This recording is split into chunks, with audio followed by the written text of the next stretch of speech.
الحمد للہ رب العالمین والصلاة والسلام علی سید الاولین والآخرین اما بعد فاعوذ باللہ من الشیطان الرجیم کل نفس ذائقۃ الموت صدق اللہ العظیم۔ محترم ناظرین،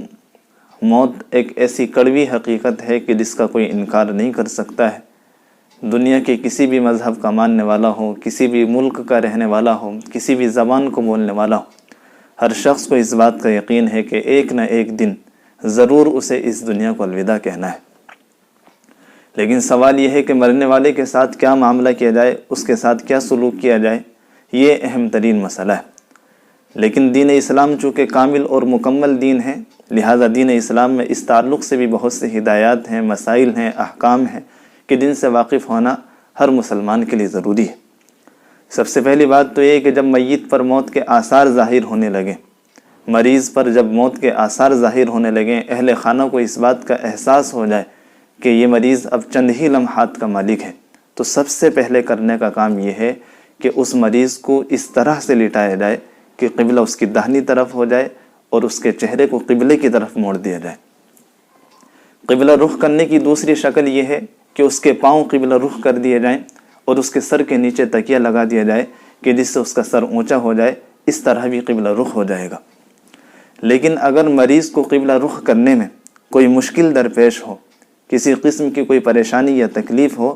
تو مریض جس حالت میں بھی ہو اس کو اسی حالت میں چھوڑ دیا جائے، پھر قبلہ رخ کرنے کی کوئی کوشش نہ کی جائے۔ دوسرا کام یہ ہے کہ مریض کے اہل خانہ، مریض کے متعلقین پر لازم ہے یہ بات کہ وہ مریض کو کلمہ شہادت پڑھنے کی یا کلمہ طیبہ پڑھنے کی تلقین کریں، اور تلقین اس طرح سے کریں کہ چند افراد یا کوئی ایک شخص بلند آواز کے ساتھ کلمہ طیبہ یعنی لا الہ الا اللہ محمد الرسول اللہ یا کلمہ شہادت اشہد ان لا الہ الا اللہ و اشہد ان محمد الرسول اللہ، کوئی بھی شخص یہ تیز آواز کے ساتھ پڑھنا شروع کر دے۔ یہ بات ذہن نشین رہے کہ کلمہ طیبہ یا کلمہ شہادت پڑھنے کے لیے کوئی بھی مریض کو حکم نہ کرے، نہ اسے مجبور کرے، کیونکہ موت کی سختی کا وقت ہے، یہ موت کی شدت کا وقت ہے، مشکل وقت ہے۔ لہذا اگر اس نے خدا نخواستہ کلمہ پڑھنے سے انکار کر دیا،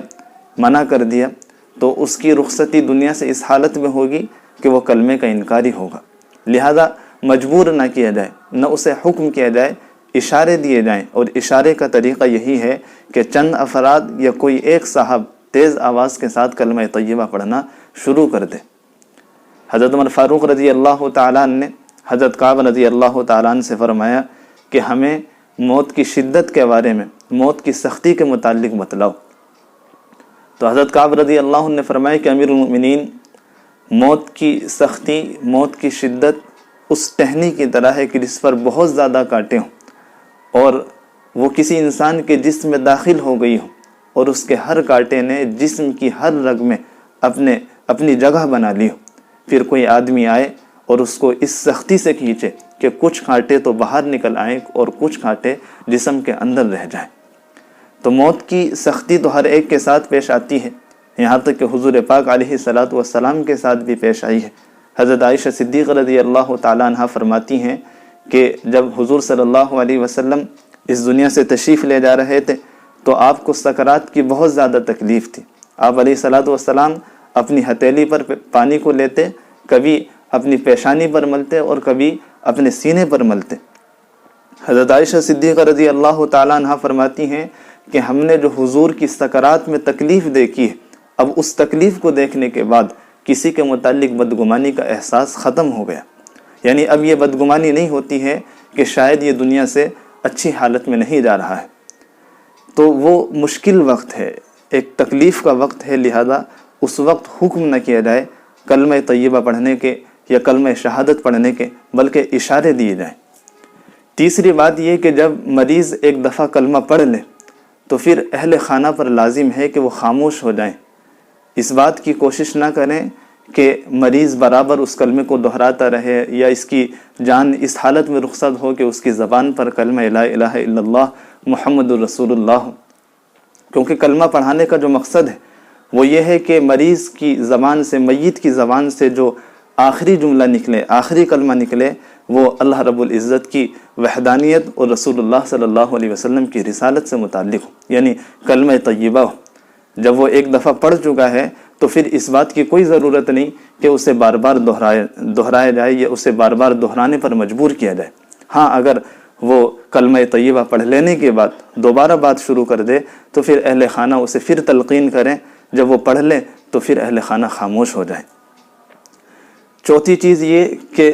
موت کی سختی کو کم کرنے کے لیے حدیث شریف میں آتا ہے کہ سورہ یاسین کو پڑھا جائے یا سورہ رعد کو پڑھا جائے۔ حضرت میقل بن یسار رضی اللہ تعالیٰ عنہ سے روایت ہے کہ رسول اللہ صلی اللہ علیہ وسلم نے ارشاد فرمایا، تم اپنے مریضوں پر یعنی قریب المرگ حضرات پر جو موت کے قریب ہیں ان پر سورہ یاسین پڑھو، سورہ یاسین کی برکت سے اللہ رب العزت موت کی سختی کو کم کر دیتے ہیں۔ لہذا اگر کوئی شخص اہل خانہ میں سورہ یاسین کو پڑھنا جانتا ہے تو وہ اس کے سرہانے بیٹھ کر یا کسی بھی جگہ بیٹھ کر سورہ یاسین کو پڑھنا شروع کر دے، اور اگر کوئی نہیں جانتا ہے تو جو جانتا ہو، جو پڑھنا جانتا ہو، اس کو بلائے اور اس کو کہیں کہ وہ میت کے قریب سورہ یاسین کو پڑھنا شروع کرے۔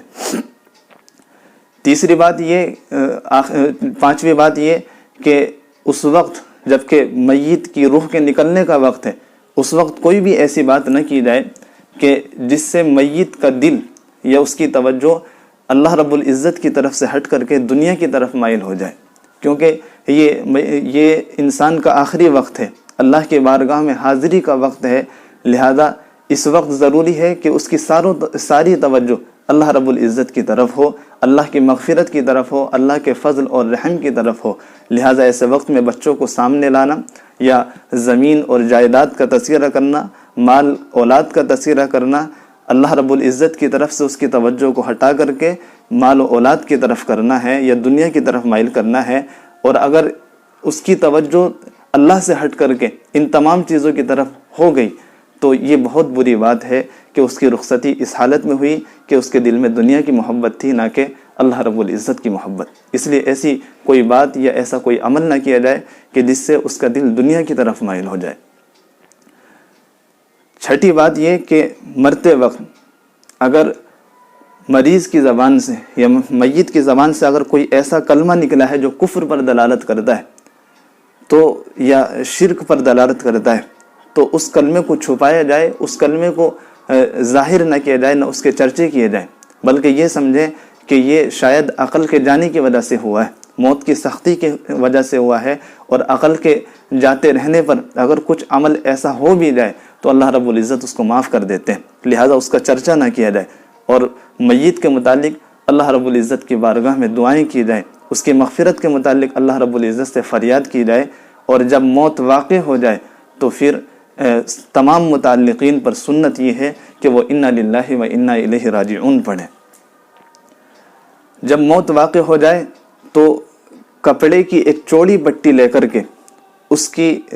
تھوڑی کے نیچے سے لے کر کے اس کے سر پر لا کر کے گرہ باندھ دیں، ایک گانٹھ باندھ دیں، اور نرمی سے اس کی آنکھوں کو بند کر دیں، اور آنکھوں کو بند کرتے وقت سنت یہ ہے کہ یہ دعا پڑھیں، بسم اللہ وعلی ملت رسول اللہ صلی اللہ علیہ وسلم۔ پھر اس کے ہاتھ پاؤں کو سیدھا کر دیں، ہاتھ پاؤں کو سیدھا کرنے کے بعد اس کے دونوں پاؤں کے انگوٹھوں کو ملا کر کے کسی کپڑے کی کتر سے ان دونوں انگوٹھوں کو باندھ دیں، اس کے بعد اس کے اوپر کوئی چادر ڈال دیں، چادر ڈال دینے کے بعد اس کے پیٹ پر کوئی بھاری بھرکم چیز رکھ دیں تاکہ میت کا پیٹ نہ پھولے، اور پھر ساتھ ساتھ یہ بھی بات ذہن نشین رہے کہ کوئی ایسا شخص میت کے قریب نہ آئے کہ جسے غسل کی حاجت ہو، یعنی وہ ناپاک ہو، مرد بھی میت کے پاس نہ آئے، اور اگر حیض و نفاس والی عورت ناپاک ہے تو اس کے لیے بھی یہ بات ضروری ہے کہ وہ میت کے قریب نہ آئے، البتہ دور رہ کر کے دیکھ سکتی ہے، دور رہ کر کے وہ میت کی زیارت کر سکتی ہے۔ اسی طرح سے غسل سے پہلے میت کے پاس قرآن شریف پڑھنا کسی بھی صورت میں درست نہیں ہے۔ ہاں، میت کو جب غسل دے دیا جائے تو اس کے قریب بیٹھ کر بھی قرآن کریم کو پڑھا جا سکتا ہے، لیکن غسل سے پہلے میت کے پاس بیٹھ کر کے قرآن کریم پڑھنا کسی بھی صورت میں درست نہیں ہے۔ قرآن کریم پڑھنے کی ایک شکل صرف یہ ہے کہ اگر میت صحن میں رکھی ہے، میت کو اگر صحن میں رکھا ہوا ہے تو کمرے کے اندر بیٹھ کر کے پڑھ لیا جائے، اور اگر میت کو کمرے کے اندر رکھا ہوا ہے تو صحن کے اندر بیٹھ کر کے قرآن کریم کو پڑھ لیا جائے، لیکن اس کے قریب بیٹھ کر کے پڑھنا اس کی اجازت نہیں ہے۔